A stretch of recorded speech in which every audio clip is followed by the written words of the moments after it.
बाबर आजम का ना रिसेंटली एक पॉडकास्ट आया ज़ल्मी टीवी पे, जिसके अंदर बाबर आजम ने बड़ी खुल के बातें की हैं, बड़ी सारी बातें की हैं। उन्हीं बातों में से कुछ बातें मैं आपके साथ शेयर करता हूँ। बड़े सवाल पूछे गए बाबर से। ये पूछा गया कि आप किसी एक चीज को अपने कैरियर में से रिमूव करना चाहे तो वो क्या होगी। तो बाबर ने कहा एशिया कप 2023, और बड़ा अच्छा जवाब था, क्योंकि मैं तो पिछले कुछ सालों से 2023 के बाद से एक ही चीज कह रहा हूं, पाकिस्तान की क्रिकेट बर्बादी की तरफ तब चली थी जब पाकिस्तान 10 सितंबर को इंडिया से 228 रन से हारा था। उस दिन के बाद से पाकिस्तान की जो टीम थी वो उठ ही नहीं पाई। वो पाकिस्तान की टीम जो ओडीआई के अंदर पहली दफा ऐसा हुआ कि 2023 के वर्ल्ड कप से पहले लोग फेवरेट कह रहे थे, लेकिन उसके बाद से ऐसा डाउनफॉल शुरू हुआ। बाबर की फॉर्म भी गई, वो लास्ट सेंचुरी तब की आई हुई है नेपाल के अगेंस्ट। उसके बाद क्या हुआ कि पाकिस्तान की टीम में लड़ाइयां शुरू होगी, बॉलर साहब के अनफिट हो गए, पूरा आपका पेस ट्रियो बर्बाद हो गया। नंबर 1 बॉलिंग से नंबर 1 बॉलिंग हमारी बन गई ये चीज। इसके अलावा बाबर से पूछा गया कि आपने 2024 के अंदर यूएसए वाला जो मैच था, उस मैच के अंदर आपने मोहम्मद आमिर को ओवर क्यों दिया जबकि आपके पास शाहीन और नसीम का ऑप्शन अवेलेबल था। तो बाबर आजम ने जवाब दिया कि देखिए अकेले मेरे का फैसला नहीं था, पूरी मैनेजमेंट जिसको कहते हैं ना फैसला कर रही होती है। और मोहम्मद आमिर की अगर बात की जाए तो बड़ा अच्छा स्पेल करवा के वो आ रहे थे, तभी उनको ओवर दिया गया था। उस वक्त के लिहाज से तो सही चॉइस थी, लेकिन जो हुआ पूरी दुनिया ने देखा क्या हुआ कि मोहम्मद आमिर ने इतनी वाइडें कर दी कि मोहम्मद आमिर मैच ही हरवा गए। लेकिन मोहम्मद आमिर को ओवर देना बाबर का सही फैसला था, बिकॉज उस पर सबसे अच्छा स्पेल उसने किया हुआ था। पूछा गया कि अब की बार अगर सुपर ओवर है तो किसको ओवर देंगे, हसन अली, नसीम शाह, शाहीन शाह अफरीदी। कहते शाहीन शाह अफरीदी को ओवर दूंगा। इसके साथ साथ बाबर आजम से जो लोग उसके ऊपर क्रिटिसिज्म करते हैं उनसे रिलेटेड सवाल हुआ कि आप पे जो लोग क्रिटिसिज्म करते हैं क्या कहना चाहेंगे आप। बाबर कहते हैं जब कोई क्रिटिसिज्म करता है ना क्रिकेट के ऊपर, तब तो मैं सुनता भी हूं, पता चलता है ना कि मतलब सुनते हैं कि चलो कुछ फॉल्ट वगैरह पता चल जाएगा, लेकिन जो क्रिटिसिज्म करते हैं पर्सनल होकर, ये समझ से बाहर है। ये बड़ा अजीब सा लगता है। सवाल इस किस्म का था कि जो साबिक पाकिस्तान के खिलाड़ी हैं काफी आपकी तारीफें भी करते हैं, लेकिन काफी ऐसे हैं जो आपको क्रिटिसाइज करते हैं। तो बाबर जवाब दे रहा था, तो बाबर ने ना फिर रगड़ा लगाया।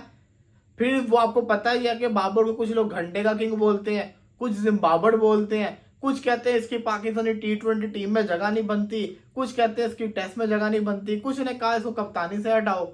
कप्तानी के ऊपर भी आ जाए आप।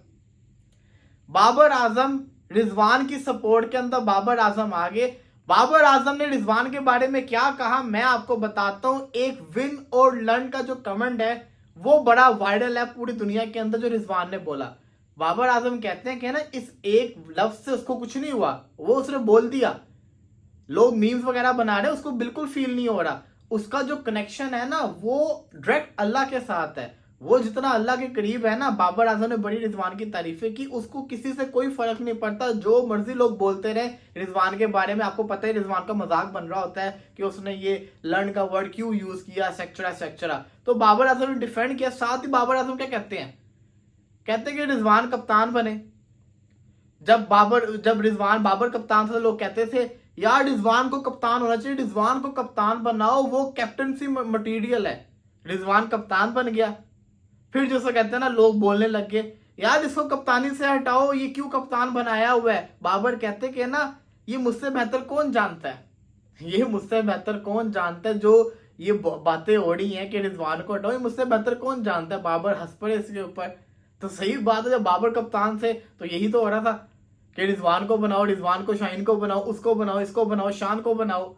जब वो बाबर हटा तो कहने लगे इसको क्यों बनाया, ये नेचर है, क्रिटिसिज्म होता रहता है। हालांकि रिजवान को तो अभी नहीं हटाना चाहिए क्योंकि चैंपियंस ट्रॉफी बुरी गई है, उससे रिलेटेड उसके बाद की परफॉर्मेंस भी तो है ना, वो ओडीआई सीरीज आप जीते हुए हो।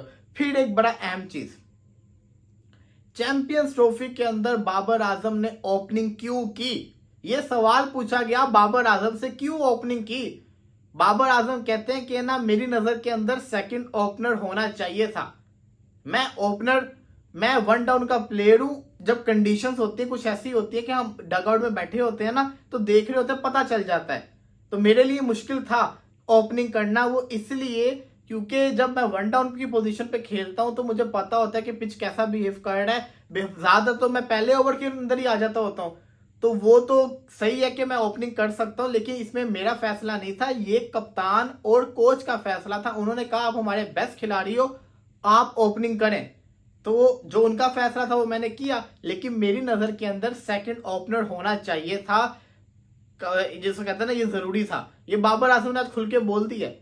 लोग जो कहते हैं बाबर खुद से ओपनिंग करना चाहते हैं, फला फला खबरें चला रहे थे, वो सब की सब गलत होगी। बाबर ने क्लियर कर दिया कि वो खुद से नहीं, उनको मजबूरन करवाई गई है ओपनिंग।